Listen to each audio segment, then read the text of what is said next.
Merci Jésus. OK, on est déjà connectés en ligne. Bienvenue à ceux et celles qui se connectent avec nous en ligne. Avant d'aller plus loin, j'ai quelques annonces à vous faire, mais j'ai aussi l'opportunité d'apporter au niveau des offrandes. Je vais juste prendre un verset fort simple et juste laisser libre cours à ceux et celles qui veulent offrir une offrande. Le panier est là. Vous allez pouvoir vous déplacer à la fin à la fin de la lecture du verset ou juste avant de quitter l'assemblée. Ceux et celles qui sont nos invités, soyez bien à l'aise. On dit toujours que ça nous concerne. Alors soyez bien à l'aise. Et puis aussi, je vais donner l'opportunité à mon frère, parce que c'est mon frère, c'est ma soeur, c'est mon frère, juste de donner une annonce. Amen. Alors, les dîmes et les offrandes dans une assemblée, c'est dit dans 1 Corinthiens 16, versets 1 et 2. 1 Corinthiens 16, versets 1 à 2.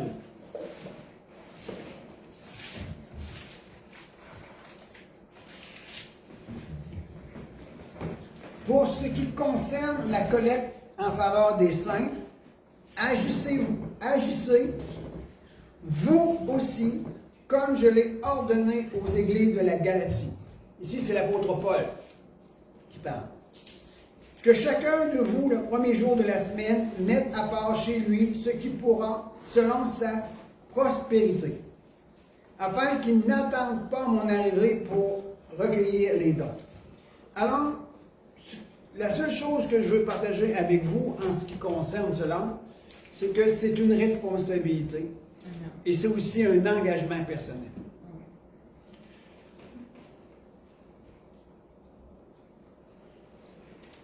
Telle est la foi pour le monde spirituel, le moyen de recevoir, le moyen de monnayer, si on veut dire, la foi dans le monde spirituel est comparable à l'argent ici sur cette terre. On a besoin de ressources, on a besoin qu'on puisse avancer et sans aucun financement, il est parfois difficile. Mais je demande au Saint-Esprit de parler à chacun dans nos cœurs en ce qui concerne cette collecte. Amen. Amen. J'ai toujours dit depuis le début de notre ministère, je ne mets aucune pression. Ça ne change en rien en ce qui me concerne, moi et vous, parce que c'est quelque chose qui est un engagement que vous faites auprès du Seigneur et c'est une responsabilité. Amen. Alors soyez à l'aise. Ne soyez pas frustrés après personne. Ne quittez pas une assemblée à cause d'une question qu'on passe une offrande. Amen? Amen. Soyez à l'aise. Soyez à l'aise. Amen. Alors, ceux et celles qui veulent le faire maintenant, ils peuvent. Sinon, vous pouvez attendre à la fin. Il n'y a aucun souci. Amen.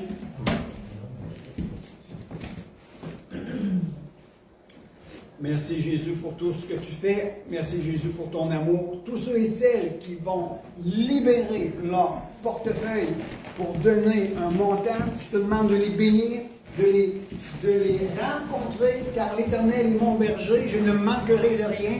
Il me fait reposer dans de verts pâturages, il me conduit dans de... Je l'ai mêlé un peu, mais bon, l'Éternel restera toujours mon berger quand même si je me suis trompé dans la citation de ce psaume 23. Amen. Alléluia. Merci Sébastien, j'ai bien aimé. La structure du texte. Le texte a été soutenu par une voix qui porte avec des effets musicaux vraiment, vraiment appréciés. Alléluia. Quelques annonces. Est-ce que vous voulez que je vous fasse quelques annonces? OK. Yes, ça va être bref. J'ai ça ici. Ne pas oublier que le 15 octobre, c'est notre église maison. Et ceux et celles qui ont à cœur de mettre à la disposition leur maison pour recevoir des frères et des sœurs, laissez-nous savoir. Il faut qu'on se multiplie. Hein? Alors, le 15 octobre, église maison chez Michel et Nicole. Le 19 octobre, donc samedi prochain, c'est Gaétan Bernard. Vous connaissez Gaétan? C'est lui qui va venir ici pour faire l'enseignement. C'est Anna et moi, on est partis en mission ailleurs. Amen. Le 24 octobre, c'est la formation. Probablement la dernière que je vais donner sur développant notre intimité dans la profondeur de sa présence. Probablement que c'est la dernière. Après ça, on va aller vers une autre formation. Je dis bien peut-être. Il y a aussi, c'est là où je veux en arriver, le 26 octobre, il y a quelque chose qui se passe à Sherbrooke. Je vais inviter mon frère, s'il voudrait venir nous en parler. C'est la personne désignée pour parler de ce événement. J'oublie ton nom, pardonne-moi. Marjane. Marjane.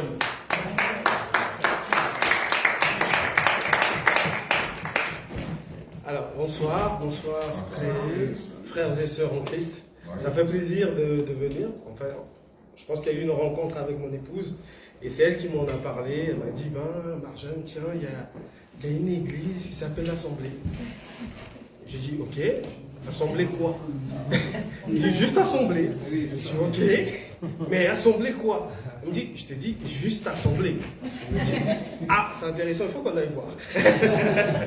Alors, donc, c'est avec plaisir que je vous rejoins dans ce culte d'aujourd'hui. Alors, effectivement, moi, je viens de l'église Bois-Nergé, une église qui se trouve ici à Sherbrooke, au 915 King West. 906, c'est ça, 906 King West. Alors, personnellement, moi, je suis un peu dans l'enseignement aussi. Et l'église Bois-Nergé organise cet événement parce que nous avons un projet. Déjà, le thème de l'année, de cette année, c'était la moisson. Voilà. Parce que il y a peu d'ouvriers. Il y a peu d'ouvriers. Et la moisson est tellement grande.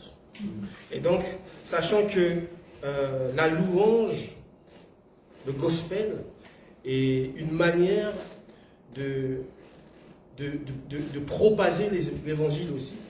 Donc nous avons pensé à faire un concert pour pouvoir toucher ceux qui ne viennent pas à l'église. Parce que Jésus n'est pas venu pour ceux qui connaissaient, il est venu pour les brebis égarées. Donc nous mettons un accent là-dessus. Le concert est gratuit et il va se dérouler à la salle Québécois. J'ai ici des flyers que je vais vous donner tout à l'heure. Et donc nous souhaitons vivement votre présence. Pas parce que on veut être à la tête, parce que nous sommes Bois-Nergé, parce que déjà, notre vision à nous, c'est pas celle-là. Notre vision à nous, c'est rassembler les églises. Parce que là-dessus, nous ne parlons pas d'une église maison, nous ne parlons pas de l'église primitive non plus, mais nous parlons de l'église universelle. Moi, vous, chacun de nous est une église. Donc, nous voulons que dans une église, généralement, c'est un culte que nous donnons à Dieu. C'est ce qui se passe dans une église. Et si chacun de nous est une église, donc nous espérons que chacun de nous va emmener ce culte à la salle Québécois pour que nous louons ensemble l'Éternel. Parce qu'en face de nous, nous avons l'ennemi qui a fait une coalition. Et nous voulons montrer aussi que nous aussi, en tant que chrétiens, nous sommes capables de se réunir parce que c'est le corps du Christ.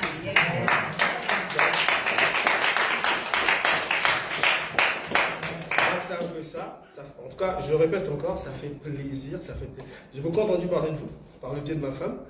Et j'espère que cette collaboration aujourd'hui et c'est juste un commencement. Et je sais que ça va aller de là. Amen. Donc, je vais passer pour vous distribuer les flyers. Je ne sais pas si je vous donne parce qu'apparemment, Merci beaucoup.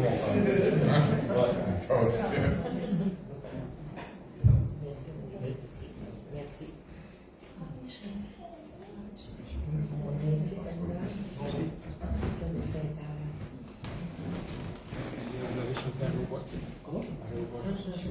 Bon, on était à Ah bon, vous étiez là?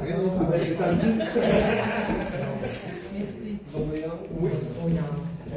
Donc, je vais terminer par là. Je vais remettre la parole au pasteur. Et Dieu nous garde. Amen. Merci.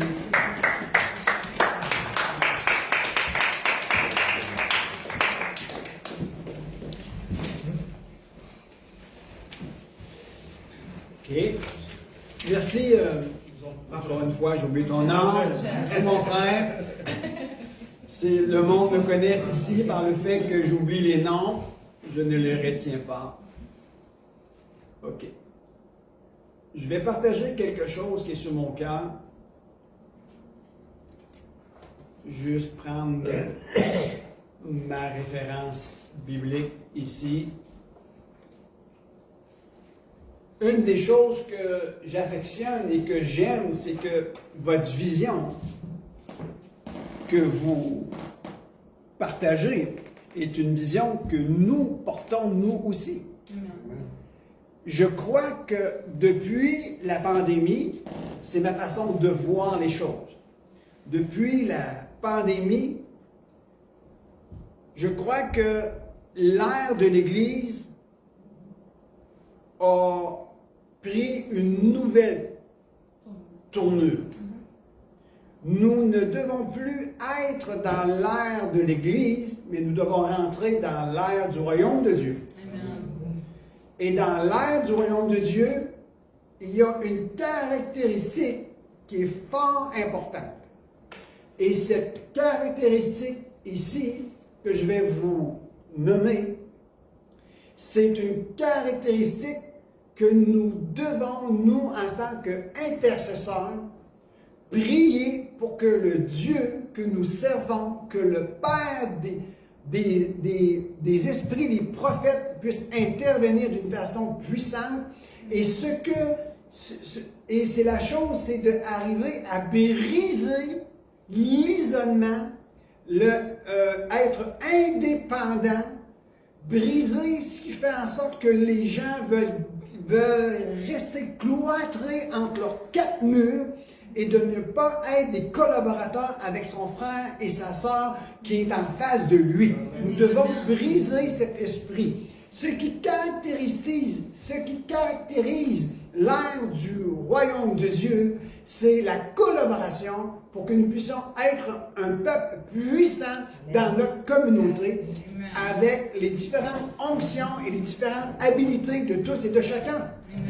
Que les gens ne nous reconnaissent pas que nous faisons partie d'une église Pentecôte, baptiste, ménonite, les frères en Christ, ou d'être dans une église quelconque, mais que les gens puissent nous dire, eux, c'est des vrais chrétiens, c'est des fils et des filles de Dieu qui marchent en sainteté et qui proclament la parole de vérité. C'est de cette façon qu'on doit nous voir.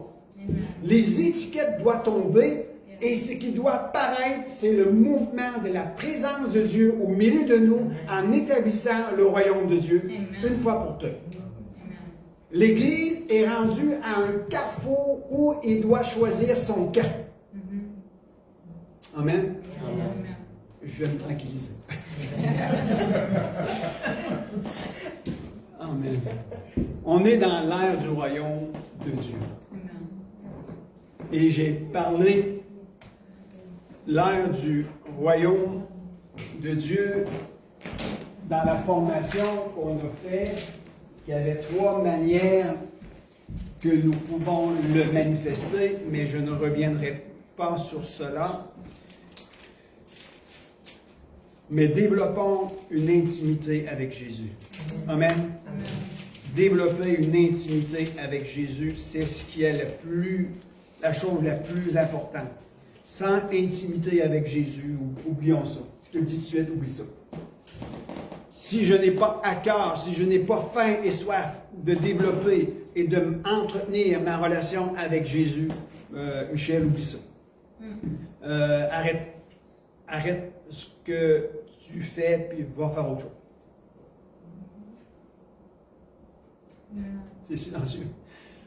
Mais c'est une réalité, hein? Si je ne veux pas investir dans mon intimité avec Jésus, tu vas juste être un chrétien frustré. Je vais être un chrétien frustré. Mais si je développe mon intimité, que j'investis dans mon intimité avec Jésus, il y a quelque chose qui va m'habiter.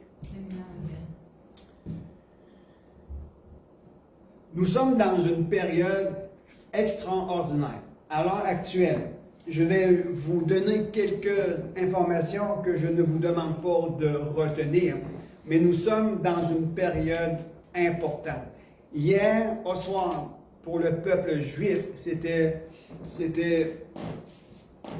une période qu'on appelle le Yom Kippour.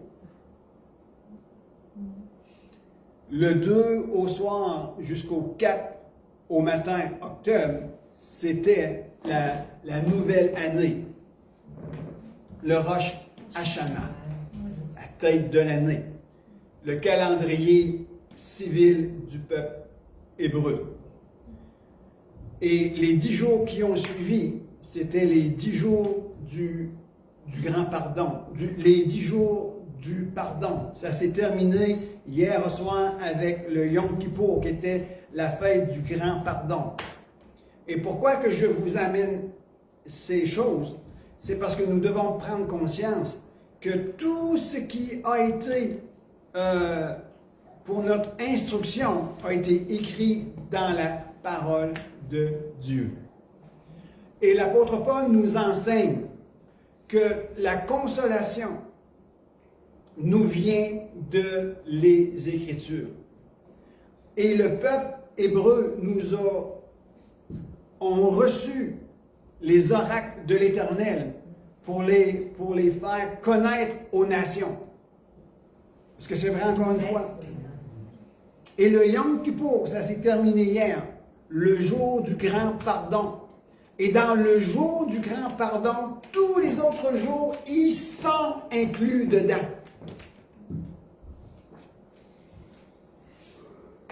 Aujourd'hui, nous devons considérer que vivre notre vie chrétienne avec une ancienne mentalité sera pour nous des obstacles et de la frustration. Amen.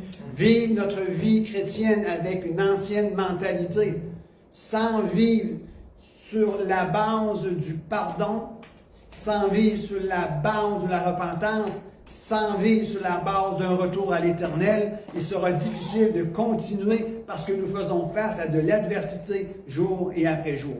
Notre frère a dit, les puissants des ténèbres ont élevé une coalition. C'est ça, merci mon frère. Non seulement contre le peuple de Dieu, mais contre toute l'humanité ensemble. Alors nous devons nous tenir debout et nous devons choisir notre camp.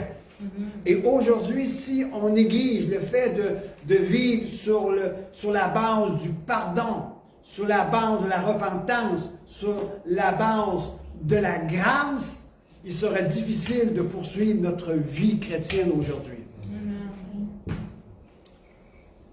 Amen. Nous sommes dans l'année 5785. C'est une commémoration depuis la création de Adam et Ève jusqu'à aujourd'hui. Et l'année 5785 nous parle de quelque chose d'extraordinaire. C'est comme une fenêtre qui s'ouvre du ciel vers la terre, d'où le Saint-Esprit souffle un vent puissant pour ramener son peuple à expérimenter une puissance surnaturelle pour la libérer sur la terre. Aujourd'hui, on doit apprendre à se positionner convenablement dans la présence de Dieu et y demeurer. Je vous ai dit, si on est capable de se tenir dans sa présence et y demeurer là, sans sortir de sa présence, malgré la puissance extérieure pour nous distraire, il se produira quelque chose en nous et en vous. Premièrement, Dieu travaille de l'intérieur vers l'extérieur. Si votre intérieur est révolutionné par l'amour de Dieu, si votre intérieur est transformé par la parole de Dieu, les choses extérieures en seront influencées. Immanquablement. Alors, laissez-moi vous parler de Matthieu 16. Et on va lire à partir. Matthieu 16. Vous savez très bien que Matthieu 16, je pense que c'est mon chapitre le plus que j'affectionne le plus. Matthieu 16, mais je vais lire à partir du 24.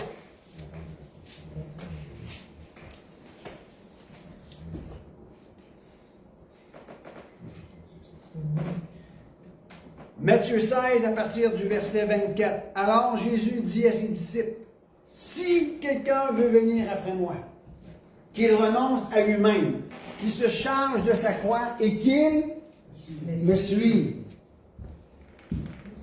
Juste ici, c'est quelque chose de vraiment, mais vraiment important. Si quelqu'un veut venir après moi ou à ma suite, si quelqu'un veut me suivre, qu'il renonce à lui-même dans la vie d'un croyant, indépendamment où tu es dans ton processus. Ça fait, tu as accepté Jésus-Christ hier, ou ça fait 40 ans, le renoncement fait encore partie de ta vie et il doit faire partie encore de ta vie. La capacité de renoncer à soi-même ouvre une opportunité et une fenêtre que Dieu libère son ciel en ta faveur. Amen. Celui qui a la capacité de renoncer aura une capacité surnaturelle qui viendra sur lui. Amen. Qu'il renonce à lui-même, qu'il se charge de sa croix et qu'il me suive. Quiconque, en effet, voudra sauver sa vie, la perdra. Mais celui qui la perdra à cause de moi, la retrouvera. Et que servira-t-il à un homme de gagner le monde entier s'il perd son âme? C'est une question ici. N'oubliez pas, je vous ai dit que Jésus aime poser des questions. Et lorsqu'il y a une question qui nous est posée, on doit s'arrêter.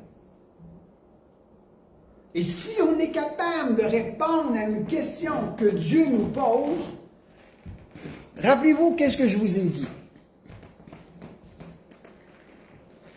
Lorsque Jésus interpelle ses disciples, vous et moi, et qu'il pose une question, ce n'est pas nécessairement qu'il veut avoir une réponse ou qu'il ne connaît pas la réponse.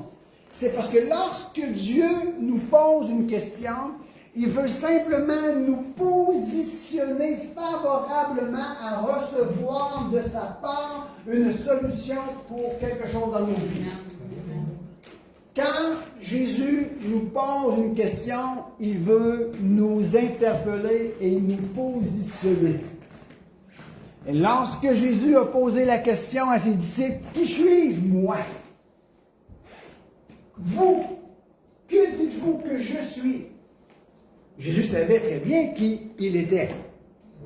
Mais Jésus voulait simplement positionner les disciples afin qu'ils puissent recevoir une révélation. Est-ce que vous me suivez? Ici, lorsque Jésus dit « À quoi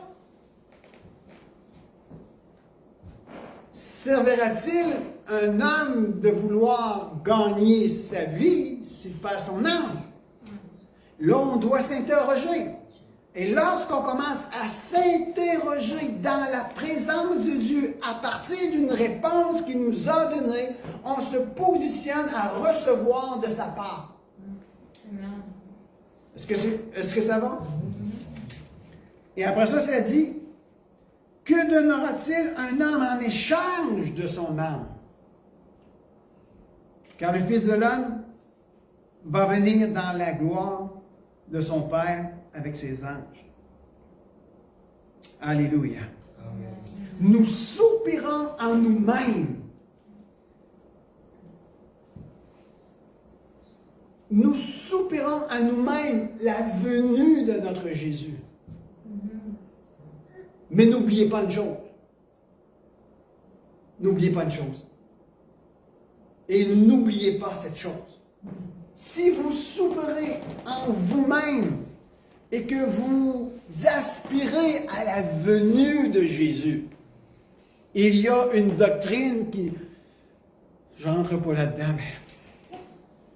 Il y a des doctrines qui nous parlent de certaines choses de la fin des temps et qui nous déresponsabilisent aujourd'hui. Et j'en suis choqué. Parce que toute doctrine qui nous amène à nous déresponsabiliser et à s'asseoir pour vivre dans l'attente que Jésus va venir d'une telle manière et qu'on ne prend pas nos responsabilités, qui en sera perdant? Si nous soupirons en nous la venue de Jésus et que nous l'anticipons, nous devons lui démontrer que nous aspirons à sa présence en allant dans la moisson. En allant dans la moisson et en retirant une âme de l'enfer, nous activons sa venue.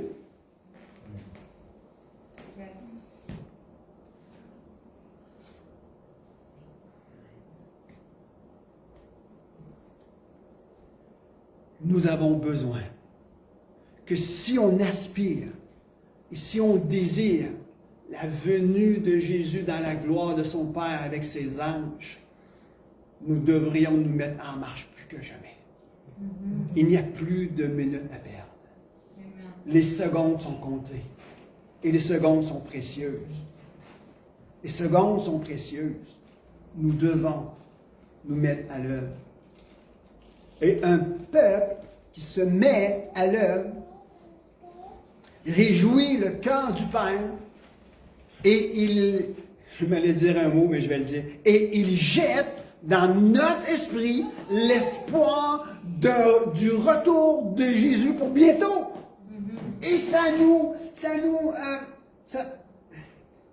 donne de l'énergie encore et encore. On est encouragé. Malgré l'adversité, on est encouragé. Le Père dit, parce que tu veux hâter ma venue et que tu ne perds pas ton temps, parce que tu sais que je reviens bientôt et tu vas aller chercher les âmes qui se perdent, je mettrai dans ton esprit une grâce surabondante pour que tu puisses rester debout jusqu'à mon retour. Amen. Et même si mon retour tarde, lorsque tu mourras et que tu vas quitter cette terre, tu vas te présenter devant moi et je te dirai, rentre dans la joie de ton maître, bon et fidèle serviteur.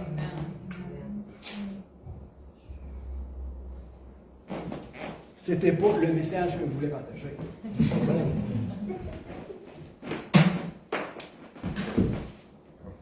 Mon amour, un petit toujours, achète-toi des lunettes sur prescription. J'ai dit non, $1. Ah, j'en ai moi aussi. Ça vaut ce que ça vaut.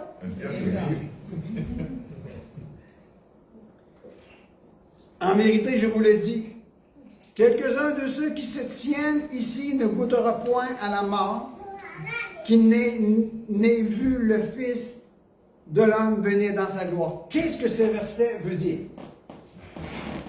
Ce verset veut simplement dire, et je le dis comme ça, tiens-toi prêt, parce que tu ne sais pas quand est-ce que le Fils de l'homme va venir. Tiens-toi prêt. Et comment on se tient prêt? En allant faire ce qu'il nous a demandé.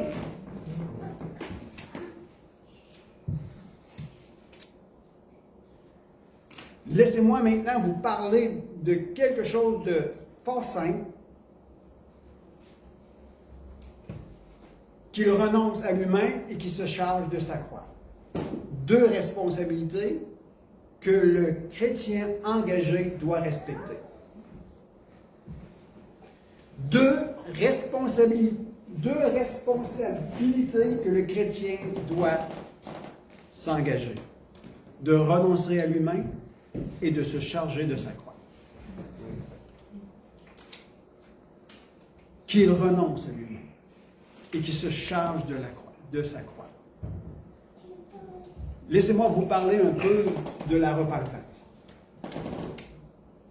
Je me rappelle lorsque nous étions en Gaspésie, parce que nous avons œuvré en Gaspésie pendant plusieurs années. Et lorsque je parlais à notre assemblée ou à différentes autres personnes du mot repentance, les gens disent « Hey, j'ai accepté Jésus comme mon sauveur. Hein. » Et on devait redéfinir, merci mon petit homme, une femme c'est utile. Pas juste ça.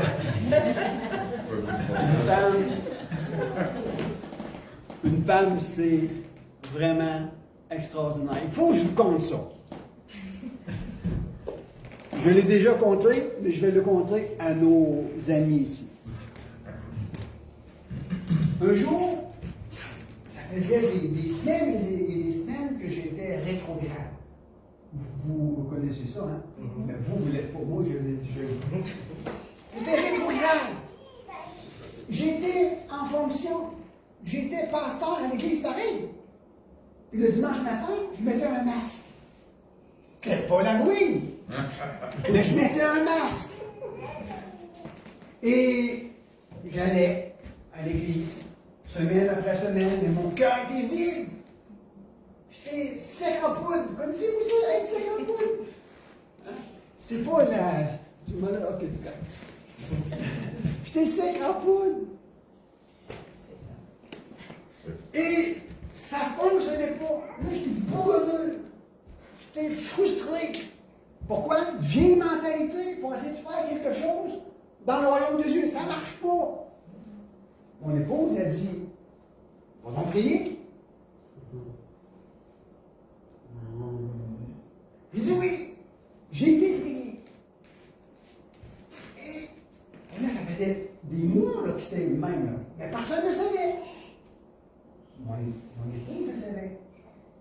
Mais par amour, elle ne voulait pas porter préjudice. Elle dit, va prier. Alors j'ai été prié. Et 15-20 minutes après, la présence de Dieu est tombée. Wow! Restauré comme ça. Boum! Merci Jésus. Oh, gloire à Dieu. Dieu commence à me parler. Et dit, je suis venu te visiter, mais c'est pas à cause de toi. Parce que si ça dépendrait de toi, je t'aurais encore gardé là. Parce que tu es un rebelle. Tu as un cœur dur. Tu manques de repentance. Mais à cause de ta femme qui prie pour toi, je suis venu te restaurer. Alors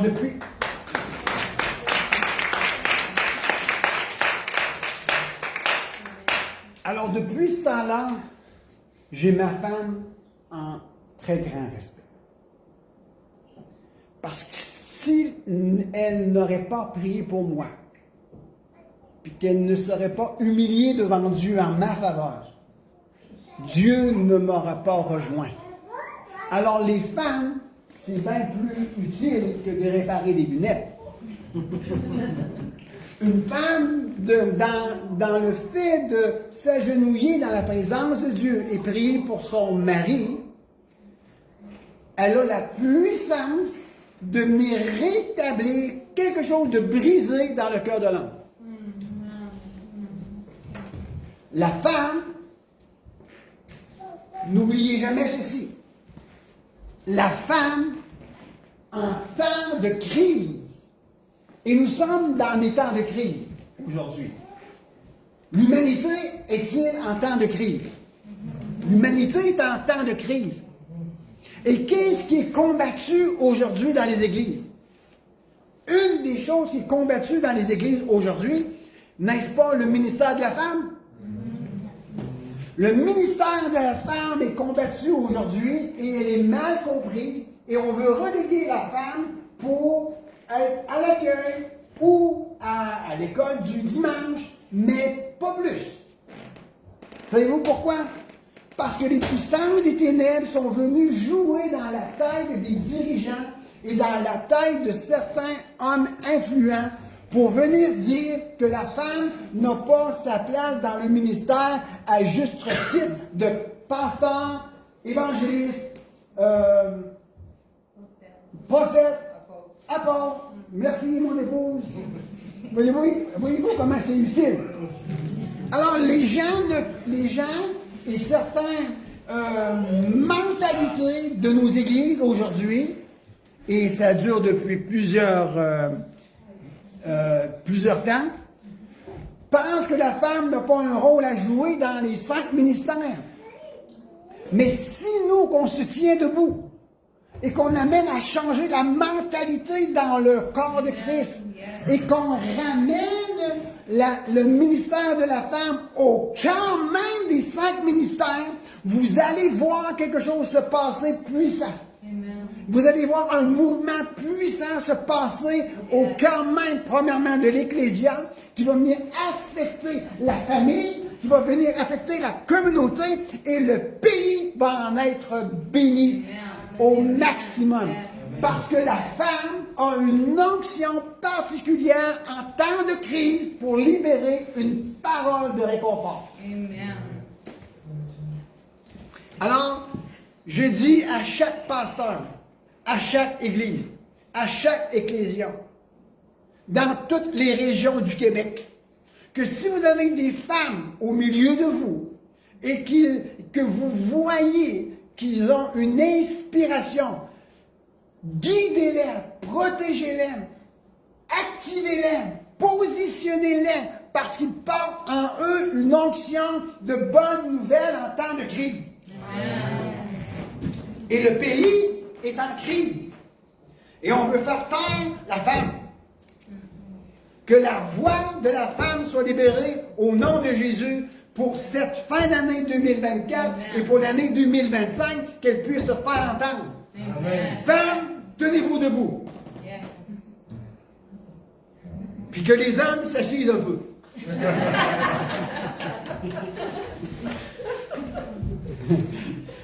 Moi, des fois, je donne des enseignements qu'il y en a qui ne m'aiment pas.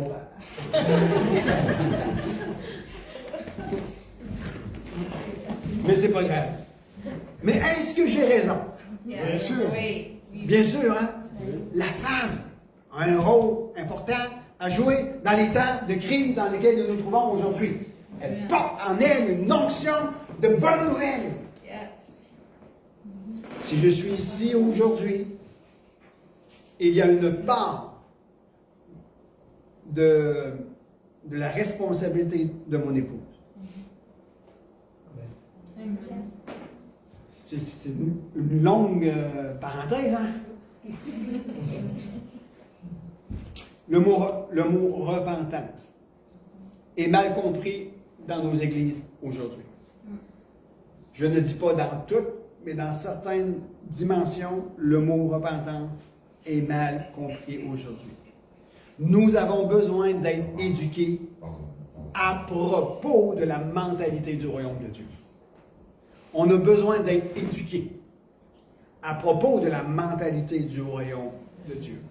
Le Dieu que nous servons, c'est un Dieu de protocole, un Dieu d'ordre, un Dieu qui établit des processus. Amen.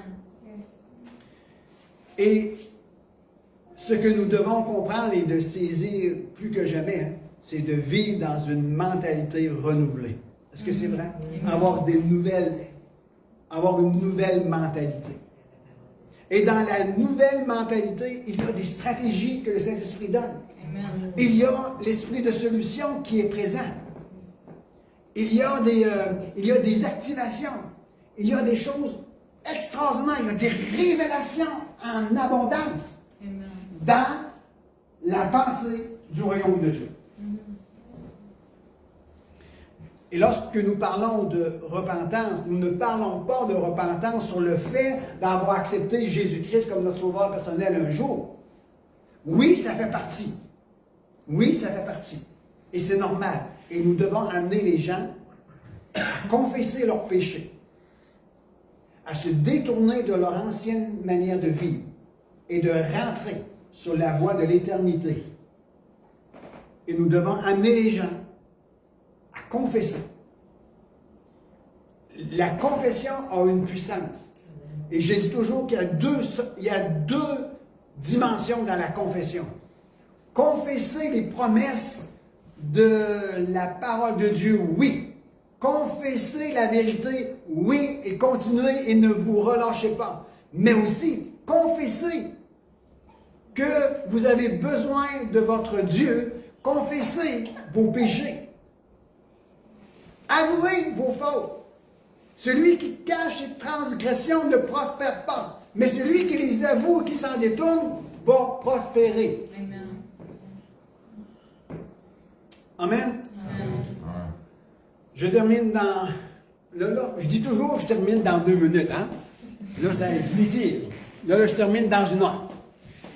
Je me donne un peu de lousse. 5 minutes. Le mot repentance.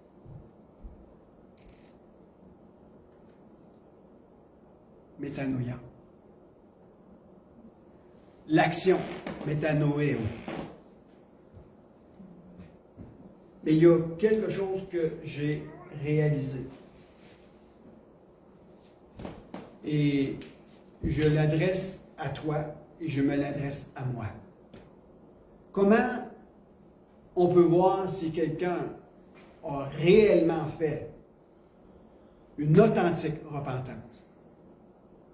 Quelqu'un va dire, oh, non, ça c'est une histoire de cœur. Oui, tu as raison. Je ne connais pas ton cœur. Dieu seul connaît ton cœur. Même moi, parfois, j'ai de la difficulté à connaître mon cœur. C'est vrai. On pense qu'on se connaît. Mais on va se connaître quand on va se plonger en Christ. Alors c'est vrai, je ne peux pas connaître ton cœur. Je ne peux pas dire si tu as réellement fait une réelle repentance et que tu t'es détourné de tes mauvaises voies. Je ne peux pas le dire. Mais ça peut se voir. Lorsque Jean-Baptiste était dans le Jourdain, on trouve ça dans Matthieu 3, et qu'il était dans le cœur du Jourdain, et les gens venaient à lui pour se faire baptiser. Vous connaissez cette histoire-là? Et il baptisait d'eau les gens qui venaient à lui, préparant la voie du Seigneur. Il l'a vu venir des scribes et des pharisiens. Et il s'est écrié, race de vipères, qui vous a appris à fuir la colère de Dieu? Produisez donc des fruits dignes de la repentance. Alors, une réelle repentance se voit à travers des fruits. Et la repentance, ici, n'est pas simplement le fait de confesser ou d'avouer que je suis un pécheur. C'est le fait aussi de vivre dans un changement de mentalité. Lorsqu'on vit dans un changement de mentalité et qu'on laisse nos pensées être renouvelées, il y aura automatiquement de nouvelles actions qui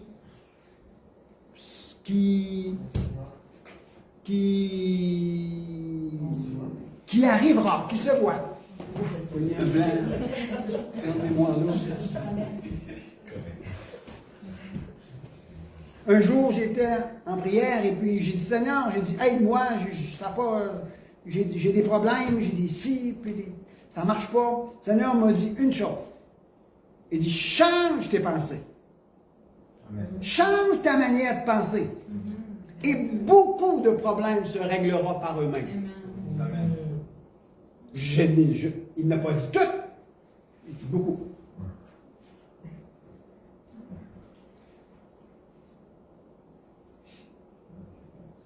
Ce qui alimente mon amour envers mon épouse, c'est que j'ai de bonnes pensées à propos d'elle. Même si elle fait des erreurs ou une faute, je refuse de penser négativement. Je combats ma pensée. Non! Mon épouse est merveilleuse. Je l'aime. Une déclaration d'amour à soir. Et ça, savez-vous qu'est-ce que ça fait? Ça fait naître ici quelque chose. Avez-vous déjà expérimenté ça? Ben faites-le encore. C'est important pour que changement de pensée. Alors, la repentance. Nous devons, aujourd'hui, plus que jamais, faire la démonstration au milieu de notre communauté que nous sommes un enfant de Dieu, que nous sommes fils et filles de Dieu aujourd'hui. Nous devons en faire la démonstration. Amen. Et pour cela, je me ramène encore à la base, à la source. Un retour à la source. Amen. Ayez une intimité avec Jésus. Priez. Lisez votre Bible. Soyez obéissants. Marchez comme quelqu'un qui connaît son Dieu. Amen. Dans le livre de Joël, il y avait aussi dans un autre endroit, une autre référence, Joël 2, je crois. Il dit à un moment donné, mais où est leur Dieu? Les gens des nations disaient à propos d'Israël, mais où est leur Dieu? On ne le voit pas. Aujourd'hui, lorsqu'on vous regarde, lorsque les gens vers qui vous vous approchez, peuvent-ils dire, je vois Dieu en toi? Oh! Tu m'inspires confiance parce que je vois Dieu, je vois l'amour, je vois la miséricorde, je vois la compassion, je vois le bonheur, je veux être comme toi. Et là, c'est un poisson qui fait ses l'apprendre. Reçois Jésus comme ton sauveur personnel. Mais est-ce que on doit vivre, et est-ce possible de vivre comme quelqu'un qui connaît Dieu aujourd'hui? Vous devez avoir une transformation de cœur, avoir un changement de mentalité, avoir un désir de prendre ce qui est au fond de toi-même et l'extérioriser. Et pour cela, il va devoir se passer encore quelque chose.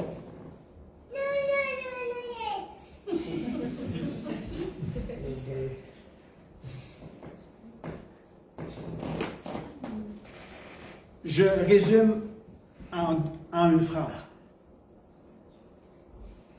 Nous avons la responsabilité aujourd'hui, parce que nous sommes des hommes et des femmes qui se tiennent sur une vie de repentance. La repentance est un changement de mentalité pour saisir les choses du ciel et le libérer sur la terre. Et nous voulons démontrer aux gens que nous connaissons notre Dieu et nos actions révèlent que nous connaissons Dieu. Et nous devons puiser ce qui est à l'intérieur de nous. Que ta volonté soit faite sur la terre comme au ciel. Nous avons le libre accès d'aller puiser les choses du ciel et les faire descendre sur la terre. Est-ce que vous comprenez ça? Maintenant, je le dis d'une autre façon. Je vais m'efforcer pour faire retirer ce qui est à l'intérieur de moi et l'extérioriser à l'extérieur pour que les gens puissent dire ça, c'est quelqu'un qui connaît Dieu. Mais il va devoir se passer quelque chose.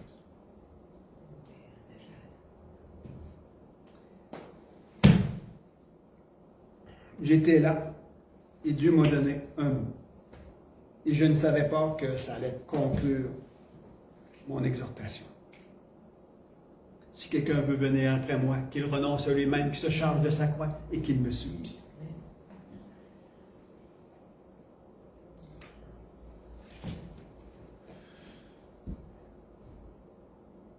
Il y a quelque chose qui s'est passé d'extraordinaire et je vais te le transmettre à toi. Lorsque Jésus était sur la croix, son bourreau, celui qui l'a frappé, a eu une révélation. Il a dit, cet homme est vraiment le Fils de Dieu. Est-ce que vous avez déjà lu ça? Et qu'est-ce qui s'est passé lorsque Jésus a libéré son dernier souffle? Qu'est-ce qui s'est passé?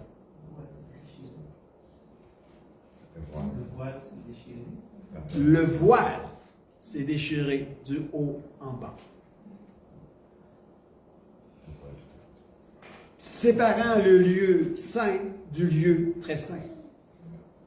Personne ne pouvait aller dans le lieu très saint, sauf le souverain sacrificateur une fois par année. Et il allait avec crainte et tremblement. Tous sont privés de la gloire de Dieu à cause du péché.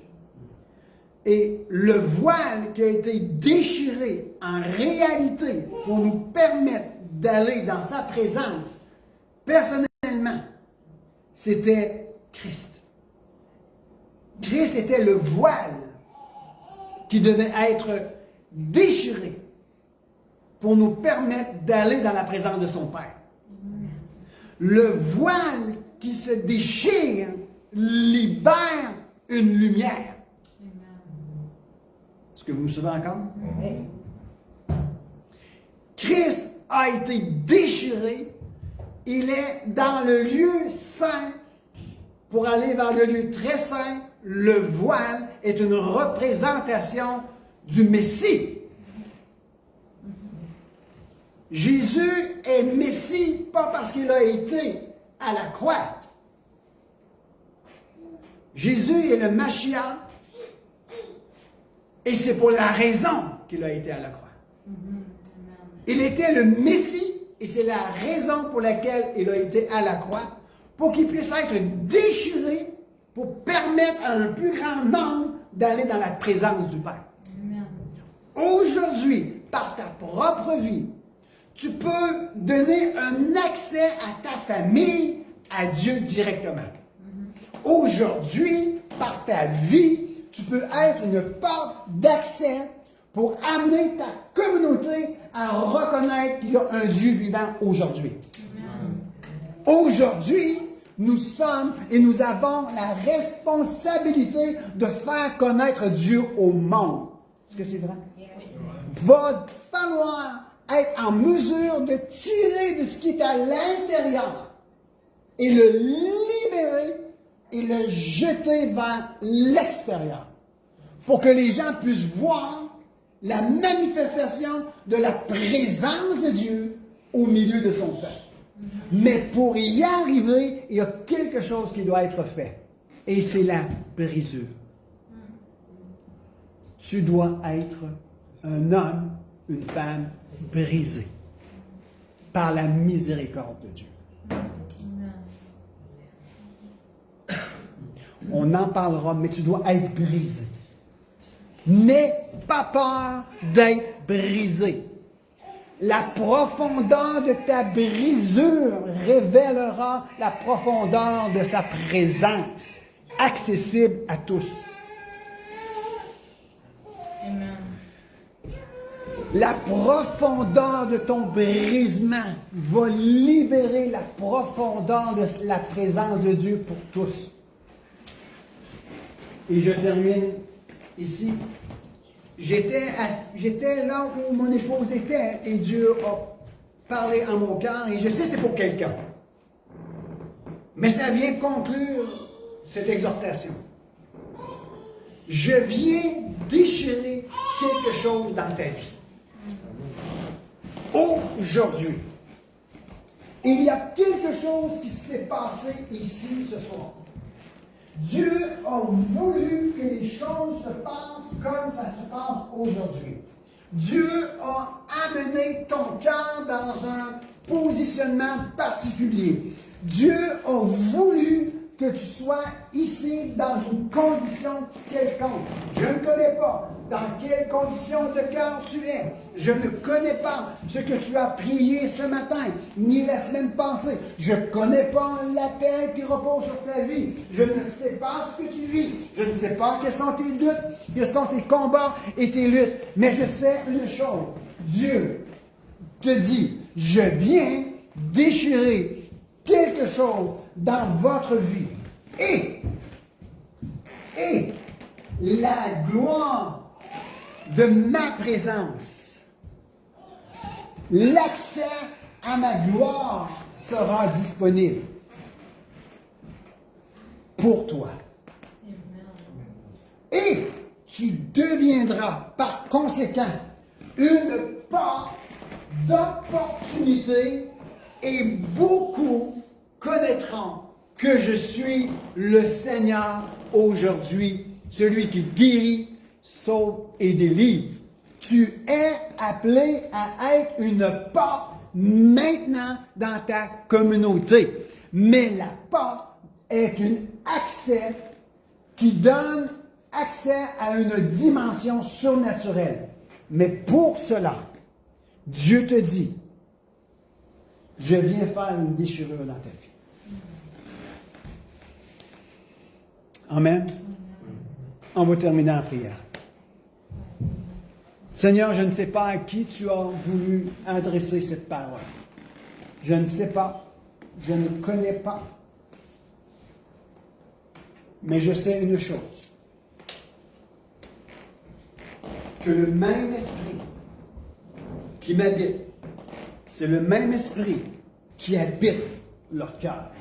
C'est le même esprit que tu leur as donné, était le même esprit qui a animé les disciples d'une force et d'une persévérance surabondante. Alors que le Saint-Esprit, qui est ici présent, puisse venir nous rencontrer, nous visiter, et j'appelle à une grande surabondance sur votre vie. Afin que cette déchirure, tu puisses la comprendre et la saisir convenablement. Que cette déchirure ne vient pas pour te détruire, mais qu'elle vient pour te restaurer dans la position dans laquelle Dieu t'a appelé à être. Et que tu puisses être un témoignage puissant pour ta famille et aussi pour ta communauté. Que de cette déchirure, que tu puisses retrouver le goût de vivre une nouvelle intimité dans sa présence. De cette déchirure, que tu puisses retrouver une passion de Dieu. Et de cette déchirure, tu puisses avoir la liberté de ta destinée. Que tu puisses accomplir ce à quoi Dieu t'avait destiné. Au nom de Jésus, que la bénédiction de l'Éternel vienne remplir cette maison. Que cette maison soit parmi d'autres maisons une activation, une source d'inspiration, une source de ta présence, et que par cette maison et à travers d'autres maisons, tu puisses manifester le mouvement de ta gloire, et que du mouvement de ta gloire qui sera au milieu de nos maisons, nous pouvons gagner des territoires, libérer les fardeaux, libérer les hommes et les femmes du royaume des ténèbres et les amener dans le royaume de Dieu. Non pas parce que nous avons la capacité, mais parce que tu as mis en nous l'habilité par ton esprit pour accomplir ces choses dans le nom de notre Seigneur Jésus-Christ. Amen. Amen. Alléluia. On va faire un dernier chant. J'ai, je sais pas pour vous, mais au début, Alléluia, je voulais faire Jésus. la musique bonus. On a fermé ça.